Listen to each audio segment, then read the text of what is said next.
Now, the rest of the story. All right, welcome back to the rest of the story, which I'm pretty sure is why all of you are tuning in right now. You guys are probably curious as to what's all been going on. I've been busy, and posting videos took the back seat to everything that we've been doing, plus the fact that I can only post the same thing every day or 5 days a week for so long before even I get sick of doing it. And that's pretty much what it was. For the last week or so, we've pretty much been doing nothing but trying to harvest the last of our corn and fixing stuff. Now, that really wasn't all that terrible, but I'll touch base on that just a little bit here. So, no, we are not done harvesting. We're down to 10 acres. The farm that is left to harvest is a farm that we've actually gone to it, harvested, left, waited a few days, gone to it, harvested, left, went and harvested a different farm. It's just been one of those years where we were bouncing around from farm to farm just to keep moving, having to stop for whatever reasons, whether it gets too soft or we have to start filling the bins out of my dad's ground because my dad's corn crops are what goes in the bins. Ryan and I, we move pretty much, I move all of my corn to the elevator and sell it right away. And Ryan actually has this 2,000 bushel bin that he stored his corn in for feed. And he's actually sitting pretty good there. He's got his calves that needs to be weaned off. My dad has his calves that need to be weaned off. The cattle need some attention. Or they will be getting a lot of attention here going forward once we get done doing that. Once we get farther along than what we are with harvest, which really, we're so close to being done you can taste it. But once we get done with harvest, we got to clean up some of this equipment right away and get it gone. This needs a bath, and I'm probably going to be hooking it up to the 7600. This is all hearsay because I'm not certainteed how all this is going to go down, but just because everything that needs to get done is going to get crammed into a very short amount of time. Because they are calling, this is December 1st, for those of you that are wondering what I'm talking about. This week that we're currently in, they are calling for mid to high 30s. They're calling for some 40-degree days. Blue sky and sunny tomorrow, but then partly to mostly cloudy the rest of the week. And I'm hoping that what's going to happen here, we get a few of these days strung together without any moisture forecasted until Monday or this upcoming Monday in relation to this video. So my goals are to try to get some form of tillage done. At the very least, we're going to VT. We're going to VT all the corn stalks. Even if we took the stalks off of them, I want to go through and at least hit all that corn ground and just mellow it out a little bit. The chisel plow is down at my place. The 7600 needs to be used for a lot of stuff. She's actually sat for, yes, she has actually been sitting for probably about 2 weeks now. Really haven't used it for much anything other than hauling in the last of that corn into the bin. So the last corn that we used to fill the grain bins at the home farm was the last day that we used the 76. So I got to use that to pull the chisel plow out of my place because the 46 cannot back into my machine shed because the shed doesn't have enough clearance. I would like to get the chisel plow up here and hooked onto the 46 and ready to run if an opportunity presents itself. I'm probably going to run around the clock or run some stupid long days or run after dark into the morning. I don't know. I just don't want to be stuck with having no tillage done. Last year I got 6 hours of chisel plowing done, and this year, this fall, if the opportunity presents itself, I'm probably going to be on a day-by-day, a case-by-case basis, but I would like to get at least a farm or two completely done going into next year, just because I don't know what next spring is going to be like, and the less primary tillage that I have to do in the spring, the better. Ideally, I wouldn't have to chisel plow anything in the spring, but that's just not what's going to happen here. The underfirth, when we're done with it here, maybe tomorrow. I honestly don't know. It's snowing pretty good right now. Chances of this snow melting off is pretty unlikely. We're not going to go harvest with snow on the plants, because what happens is you'll plug the back end of the combine up, and then at that point you might as well just go out and disc down the cornfields if you're going to harvest like that, because you're not achieving anything other than just throwing it out the back of the machine. Once we get this cleaned up, the hammer strap that I got for the 46 this fall to put the 46 on that red Brent cart of my brother's should, no one's told me it won't, hook onto the 7600 or attach to the same drawbar. And I'm going to go ahead and actually use the 76 to take the underfirth back to the dealership. Saves the wear and tear on the tires in the 82, and from the sounds of it, the 82 might not have the opportunity, might not have the time to actually go ahead and take that cart up to the dealership, because we have that 5-shank zone builder underfirth ripper that has yet to be hooked on to anything.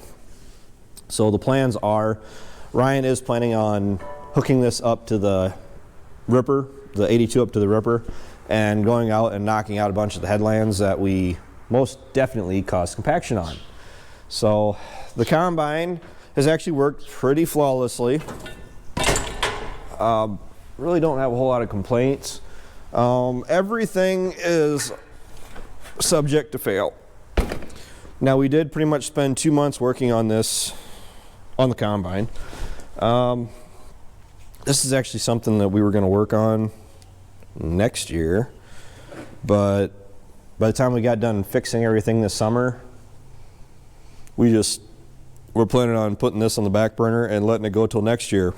But what happened is, this is one of the grain tank augers, and the shaft broke, which, put my little Nebo light someplace where you guys can actually see it. There we go. This is where it broke. It didn't actually break on the shaft. The shaft did not break. This actually goes to right about the end of my finger, and that's where this piece actually ended up breaking, this outer shaft. So what we did is we had a couple bearing races that managed to fit on the inside of this bigger shaft. It helped straighten this out, so we made sure we were going to weld it as straight as possible. I mean, perfectly straight would have been perfect, but that's just not how things panned out for us. But what happened is this broke on a Saturday night, and we ended up patching it together because we could not get parts till Monday morning, and they were calling for the snow that we got here this past Tuesday, which we got. So it really wasn't, it was worth tearing this all apart and patching it together like we did, and ran it for a day and a half to get it as far done with harvest as we did. Otherwise, I am very confident in saying that we'd be looking at like 60 acres plus that we'd have to harvest yet. Doesn't sound like a lot. I mean, yeah, it doesn't. But I'd rather be 10 acres done than having 60 acres left to go yet, as opposed to having 10 acres. So as long as I think I said that right. I would rather have only 10 acres left to harvest as opposed to having 60 acres left to harvest. So I'm actually pretty happy with how it welded back together. The flighting here was cracked, of course, but overall it held together. Had a little bit of wobble where the pulley was on, but it didn't really seem to wear anything out by running it like that for a day and a half, 2 days. What, Sunday, Monday? Yeah, what, Sunday, Monday, maybe Tuesday. So we're sitting pretty good there. And it now has the new cross auger in it, and we are actually ready to go. So as far as the rest of this week, what you guys can look forward to seeing, I don't know. I honestly couldn't tell you. I get burned out posting the same thing day in and day out. What I'd like to do is be doing some tillage, take this thing, get it cleaned up, and take it back to the dealership so it's out of our care. But the 82 is a hot mess. We gotta do chiseling, VTing, I'm standing by the baler because I was actually looking this over.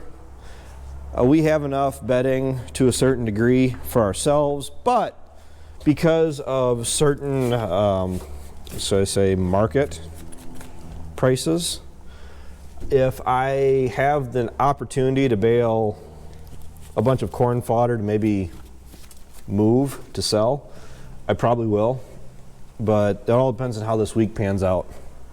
The baler from about this point up from there to there is all right. My biggest concern is I'm missing some teeth.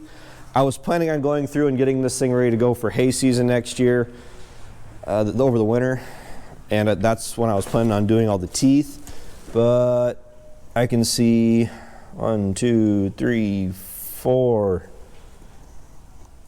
5, 6. 6 sets of teeth that are missing on just that one bar. And I believe there's what, 4 on it. So it's been a long year. This year has been miserable. It's been long. It's been a fight from January clear to December.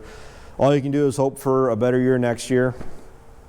For those of you that aren't caught up in everything, I did pick up 100 acres or so, give or take, of hay. It's easier to just say 100 acres, but I got 100 acres of hay I'll be making next year for myself.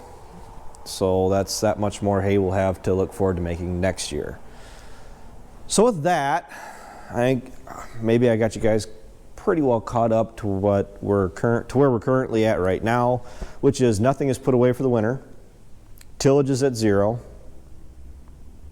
And yeah, we actually didn't do any tillage the month of November. Last year we did tillage like the last day of November, and we didn't get that this year. So whatever. My dog's tired, my hands are cold. I'm gonna head home and actually get this video edited for you guys. So thanks for tuning in. Thanks for everybody's support. Thanks for everybody that continues to watch my videos. No, I am not quitting posting videos. I had a couple very hot emails were sent to me worried that I was going to quit posting. That is not the case. And we'll see what next time brings us. So until then, take care, take it easy, keep in touch. I'll talk to you guys then.